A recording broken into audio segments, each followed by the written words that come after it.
Halo semuanya, aku Gora.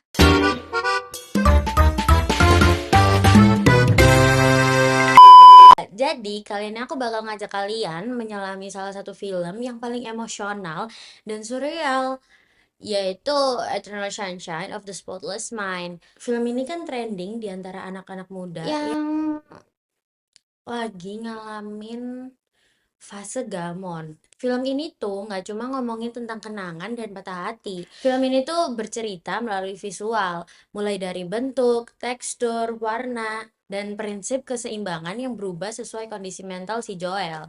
Siapa sih Joel itu? Jadi Joel ini pemeran utama, yaitu yang cowok, seorang pria yang susah move on dari mantannya. Makanya dia tuh kayak berusaha ngapus memori tentang mantannya gitu. Dan Joel namanya Clementine. Dia ini cewek yang berisik, terus ceria, tapi memorable banget di hatinya Joel. Jadi kali ini kita bakal bahas bagaimana film ini menggunakan balance, kontras, ritme, serta bentuk, tekstur, dan warna untuk menggambarkan proses melupakan seseorang yang dulu pernah Joel cintai. Sebelum masuk ke prinsip, aku bakal bahas unsur visualnya. Unsur visual yang ada di film itu apa aja sih? Yang pertama ada bentuk, melengkung dan distortion saat memori Joel rusak.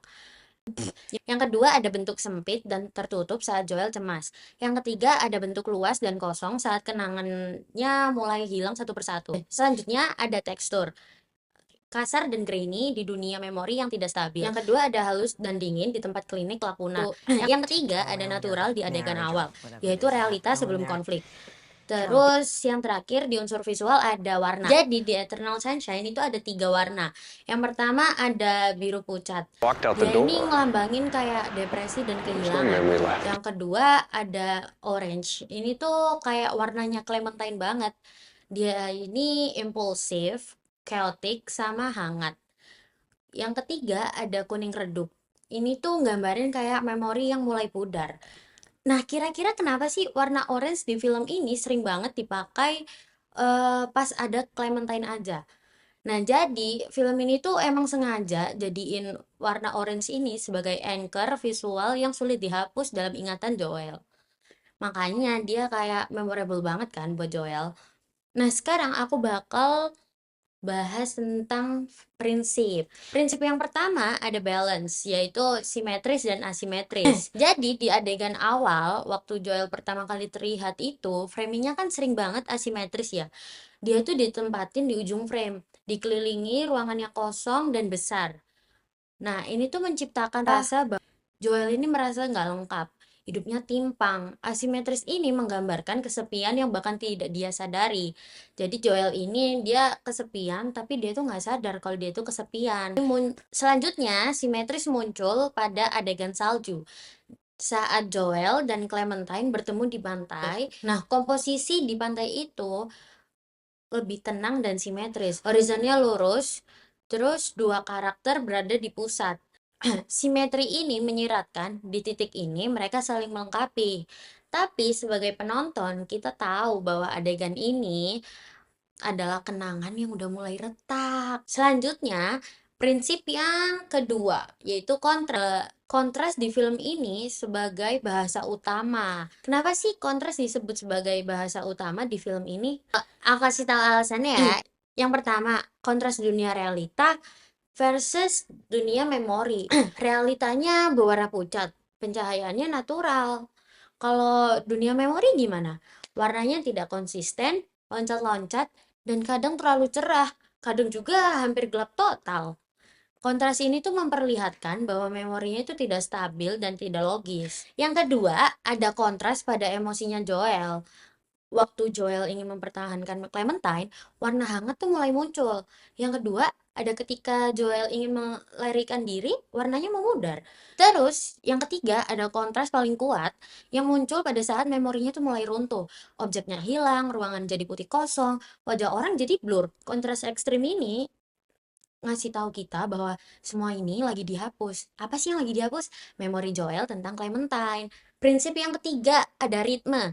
Ritme visual film ini tuh nggak nggak pernah stabil dan itu tuh disengaja. Yang pertama ada ritme cepat. Ini tuh mengenai chaos memory. Jadi dia tuh cutnya cepet, kamera handle, sama cahaya berkedip-kedip. Ketika Joel panik atau memori hancur, ritmenya kacau. Yang kedua ada ritme lambat, kenangan berharga gitu. Adegan di sungai beku, adegan di pantai, adegan mereka ngobrol di kasur. Shotnya panjang, tenang, seolah ingin memberi kita waktu untuk bernapas. Ritme inilah yang membuat kita merasakan ada kenangan yang layak dipertahankan, bahkan jika itu menyakitkan. Nah, prinsip-prinsip kan udah selesai aku bahas. Jadi, intinya, Eternal Sunshine adalah film yang membedah bagaimana memori itu bekerja. Teknik visualnya bukan hiasan, mereka menggantikan narasi. Mulai dari bentuk yang rusak, itu menggambarkan memori Joel yang rusak. Tekstur kasar dan noise itu menggambarkan emosi Joel yang tidak stabil. Warna oranye Clementine ini kehadiran yang tidak bisa hilang. Lalu ada simetri sesaat. Itu momen mereka yang benar-benar kayak connect gitu. Lalu ada asimetri mendalam. Ini tuh hidup Joel tanpa Clementine di sisinya. Dan kehancuran visual memetakan kehancuran isi kepala Joel. Saat seluruh toko buku berubah jadi putih dan buku-buku kehilangan tulisan, film ini tuh bilang ke kita, inilah momen ketika cinta itu benar-benar terhapus. Tapi Joel tuh melawan. Dan visualnya ikut melawan. Cahaya mati, ruang terguling, objek memudar. Dan di akhir, saat Joel dan Clementine akhirnya berkata, oke, komposisinya sederhana, simetrinya tidak sempurna, warna netral, tidak ada efek surreal, visual yang sangat sederhana. Ini kayak seakan-akan tuh bilang cinta tidak harus sempurna untuk bisa dijalani.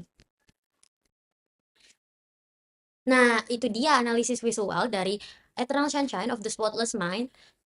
Benar kan kata aku, film ini menggunakan bentuk, tekstur, warna, balance, kontras, dan ritme untuk mengajak kita melihat kenangan tidak sebagai sesuatu yang harus dihapus, tapi sesuatu yang membentuk siapa kita.